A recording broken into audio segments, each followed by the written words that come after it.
അന്നെ കളിക്കണോടത്ത് വിളിച്ചതേ പണിക്കാരുണ്ട് ഇവിടെ. പണിക്കാർ ഇവിടെ വരലില്ലല്ലോ. ഇന്ന് വന്നുകൂടാ. അപ്പൊ ഉച്ചക്ക് എന്താ വെച്ചാൽ ഫുഡൊക്കെ ഈ കൊണ്ടു കൊടുക്കണം. ഞാൻ ഇവിടെ ഉണ്ടാവില്ല. ആയിക്കോട്ടെ, എന്താ ചെയ്യാ. ഓളിപ്പോ എന്തിനാ പോകുന്നത്? നമ്മളിപ്പോ നിന്റെ വീടും കൂടെ അല്ലേ? എന്റെ വീടൊക്കെ തന്നെ. ഈ പൊടി ഇതൊക്കെ പറഞ്ഞ് ഇവിടുന്ന് കൊള്ളണം. എനിക്ക് എത്ര ആളുണ്ടാവും കേട്ടോ പണിക്ക് കേട്ടോ. എന്തായാലും വേണ്ടില്ല, ഫുഡ് നിങ്ങൾ കൊണ്ടുപോയി കൊടുക്കണം ഉച്ചക്ക്. ഷോക്കേസിന്റെ ഒക്കെ പറയാണ്ട് ട്രോഫി ഒക്കെ വെക്കാനുള്ളതാ. അച്ഛന് അയച്ച പൈസ ബാക്കി ഉണ്ടെങ്കിൽ അതിനുള്ള എടുക്കും. അല്ലാതെ ഇനിയേ പൈസ അച്ഛനടുത്ത് ഇതാ അയക്കാൻ ഉണ്ടാവില്ല. അത്രേ പറ്റുള്ളൂ. നിങ്ങൾക്ക് എന്തെങ്കിലും സാധനം കമ്മിറ്റി പറഞ്ഞോണ്ട് കേട്ടോ. ഞാനിപ്പോ പോവും. ഈ ഷോക്കേസിൽ ഇന്റെ സാധനങ്ങളൊക്കെ വെക്കാനുള്ളത്. ഇവിടെ ഗ്ലാസ് വെക്കണം കേട്ടോ.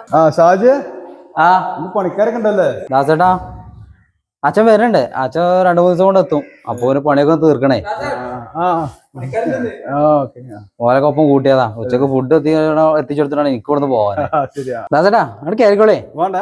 എന്താ കുടിരിക്കലൊക്കെ പെട്ടെന്നുണ്ടോ? ഉണ്ട്. അച്ഛന് ലീവില്ലേ, വന്ന ഒരു മാസത്തിന്റെ ഗ്യാപ്പിൽ ഉണ്ടാവുള്ളൂ. അപ്പൊ പെട്ടെന്ന് കുടിരിക്കൽ ഉണ്ടാക്കണം. അതിനൊക്കെ നോക്കണ്ട്. വരുന്നുണ്ടല്ലേ? അപ്പൊ വരുന്നുണ്ട്. 2-3 ദിവസം കൊണ്ട് എത്തും. ഇതാണിപ്പോ വീട് കേട്ടോ. എങ്ങനെപ്പാ കുട്ടികളോട് പറയാതെക്കാനും പറ്റൂലല്ലോ ഇപ്പൊ. അതെ അതെ അതെ, വല്ലാത്തൊരവസ്ഥ. ഒരു ചെറിയ പെൺകുട്ടി ഉണ്ട്, അതാണ് വലിയ സങ്കടം. നോക്കുമ്പോ വീടിന്റെ പണിയൊക്കെ ഏകദേശം കഴിഞ്ഞോളൂല്ലേ?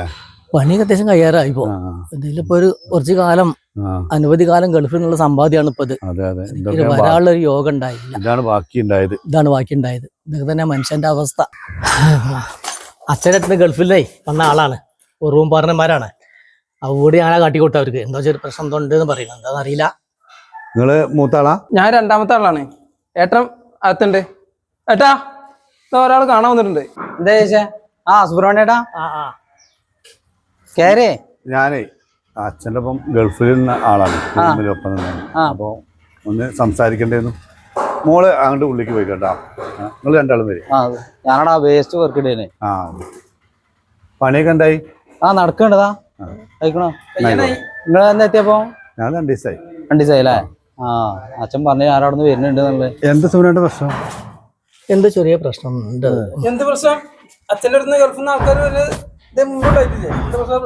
അനിയനെ കൂടി ഒന്ന് വിളിക്കുക. ഓനെ വിളിക്കണം. അതെത്ര സീരിയസ് എന്തെങ്കിലും ഉണ്ടോ? എടാ അവിടെ കുറേ കാലത്തൊരു ആഗ്രഹമായിരുന്നു ഒരു വീട് ഉണ്ടാക്കി കൂടിയിരിക്കുന്നത്. അപ്പോൾ കുറേ കാലത്തൊരു പ്രയത്നമാണിത്. അപ്പോൾ അതിന് പ്ലാൻ ചെയ്തൊക്കെ റൂമിലൊക്കെ റെഡിയാക്കി പോരാനുള്ള ഇതൊക്കെ റെഡി ആയിരുന്നു. ഇപ്പം ഇന്ന് ടിക്കറ്റും ഇതൊക്കെ ഓക്കെ ആയിരുന്നു. അപ്പോൾ ഞാൻ അതിൻ്റെ ഒരു ദിവസം മുന്നേ നാട്ടിലേക്ക് എത്തി. അപ്പോൾ റൂമിൽ നിന്ന് വിളിച്ചു. അപ്പോൾ അച്ഛൻ പെട്ടെന്ന് നെഞ്ഞുവേദനായിട്ട് ആശുപത്രിയിൽ കൊണ്ടുപോയപ്പോൾ കുഴപ്പമൊന്നുമില്ലായിരുന്നു. പിന്നെ ഇപ്പോൾ ഇങ്ങോട്ടാരും വിളിച്ചിട്ടൊന്നുമില്ലല്ലോ. അപ്പോൾ ഒറ്റയടിക്ക് ഇങ്ങനെ പറയണ്ടെന്ന നിലയിൽ ഇപ്പോൾ സുഖമാവുന്നല്ലേ. അപ്പോൾ നമ്മൾ അവിടെ ആശുപത്രിയിലാവുമ്പോഴേ പെട്ടെന്ന് അച്ഛൻ വിട്ടുപോയിട്ടുണ്ട്. എടാ അല്ല, ഇനിയിപ്പോൾ എന്താ ചെയ്യാ നിങ്ങള്? അത് ഒക്കെ അവിടെ എല്ലാതും അറേഞ്ച് ചെയ്തിട്ടുണ്ട്. ആ പേപ്പർ വർക്കും ഒക്കെ കഴിഞ്ഞാൽ 1-2 ദിവസത്തിൻ്റെ ഉള്ളിൽ ഇവിടെ എത്തും. അപ്പോൾ മൂപ്പര് അത്ര ആഗ്രഹിച്ചാണ്ട് ഉണ്ടാക്കിയൊരു വീടല്ല, കുറേ ഒരു ആയുസിന്റെ ഒരു ഫലമാണിത്. ആ മൂപ്പരെ ഇവിടെ ഒന്ന് കിടത്തിയിട്ട് നമുക്ക് നേരെ ശ്മശാനത്തേക്ക് കൊണ്ടുപോകാം. അതാണ് ഞങ്ങൾ എല്ലാവരും ഉള്ള തീരുമാനം. ഇപ്പൊ നിങ്ങളെ തീരുമാനം ഒന്ന് പറയാം. ആരെ തീരുമാനിച്ച അങ്ങനെ? ഇതൊരു പാല് കാച്ചലും കൂടി കഴിഞ്ഞിട്ടില്ല വീട്. അവിടക്ക് ബോഡി കൊണ്ടുവരാ, ബോഡി ശ്മശാനത്തേക്ക് കൊണ്ടുവരേ. ഈ ഉണ്ടാക്കേ അതെങ്ങനെ മരിച്ച ഇതൊക്കെ കൊണ്ടുവരാ വീട്ടിക്ക്? അവനാന്റെ വീട്ടിൽ മോനെ അത് കൊണ്ടുവരണ്ട. അതെങ്ങനെ? അയാളെ വീടല്ലേ ഇത്? പറഞ്ഞിട്ട് കാര്യമില്ല. ഒരു പാല് കാച്ചൽ നടക്കേണ്ട വീടാണ്. മറ്റന്നാളെ ചെയ്യാന്നുള്ളൊക്കെ പറഞ്ഞു ഇതാക്കിയല്ലേ. അവിടെ ആ ബോഡി കൊണ്ടുവരാൻ നിൽക്കുക, അത് പറ്റില്ല. അതെങ്ങനെ നടക്കുക? പിന്നെ എങ്ങോട്ടത് കൊണ്ടുപോവാ? ശ്മശാനത്തിന് ആരെ കൊണ്ടുപോവാ? അവിടുന്ന് കാണാ, അങ്ങനെ തന്നെ ചെയ്യാൻ പറ്റുള്ളൂ. അല്ല പറ്റൂല. അതേ അച്ഛൻ പോയി. അച്ഛൻ നമ്മളാരും കാണാത്ത ലോകത്തേക്ക് പോയി. അച്ഛൻ മരിച്ചു.